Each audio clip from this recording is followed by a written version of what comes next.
So I wrote a poem about a tribute to a hero of mine, Jessica Caramore, because it's rare that we find people celebrate African American women when they think of people to celebrate. And I wrote this poem because I was inspired by the work that she does, the life that she lives, the message that she sends out, and it's called Hero.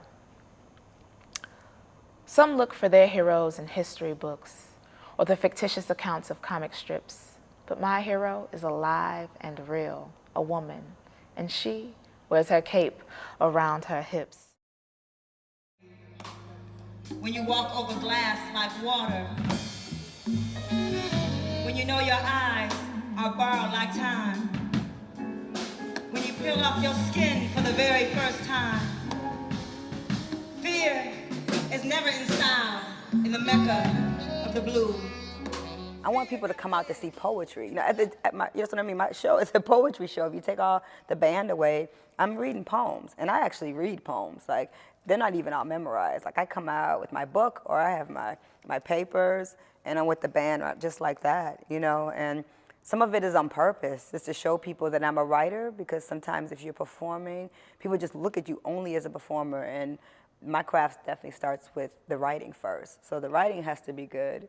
And then I figure out, how do I translate this into a performance? And I'm a woman on the mic.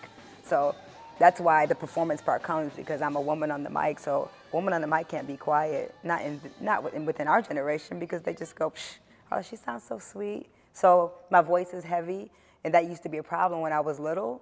But when I started performing a poem in front of people, the heaviness of my voice caught their attention. It's like, oh, because she doesn't sound soft like a girl. And so I use all of that to help get people to pull them in. I'm a body of clocks. I'm a master of mics. I'm a metaphor for survival. I'm the gold they use to build their churches. When I first met Jessica, her first performance, I just thought, first, you know, being one of the baby boomers and one of the older group of baby boomers, you know, spoken word was not my first music experience. So, but when I went to one of her concerts, it was such an experience, because she had spoken word, blues, jazz, all of them combined in one performance, and I just thought, wow, she has something here. Jessica is definitely a rock star, and her show, she does poetry, she does music.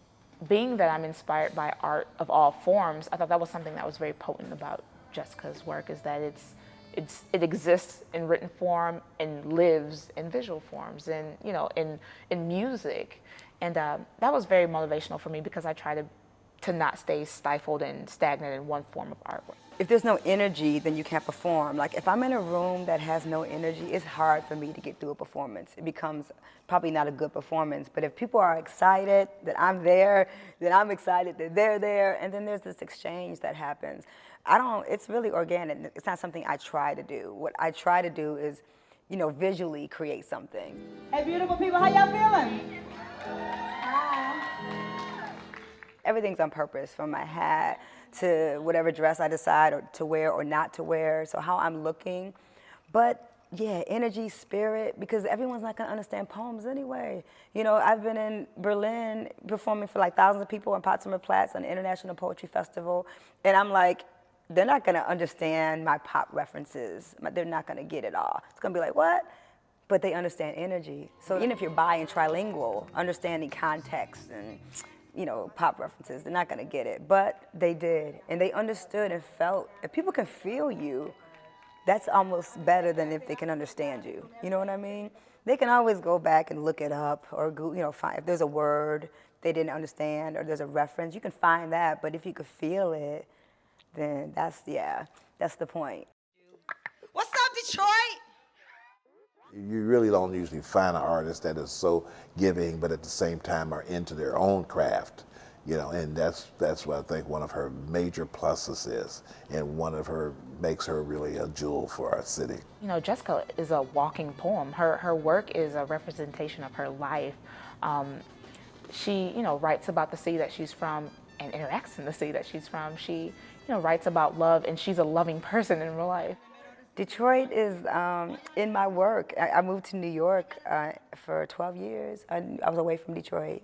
New York, went to Brooklyn and Harlem and made a name for myself there as an artist. And then I went to Atlanta, and by then I was already known. But you know, when I started traveling internationally, every time they would say New York poet, and I would correct them. I would say, no, I'm a Detroit poet. And that's really important for me, like the identity piece, because people misinterpret our city a lot.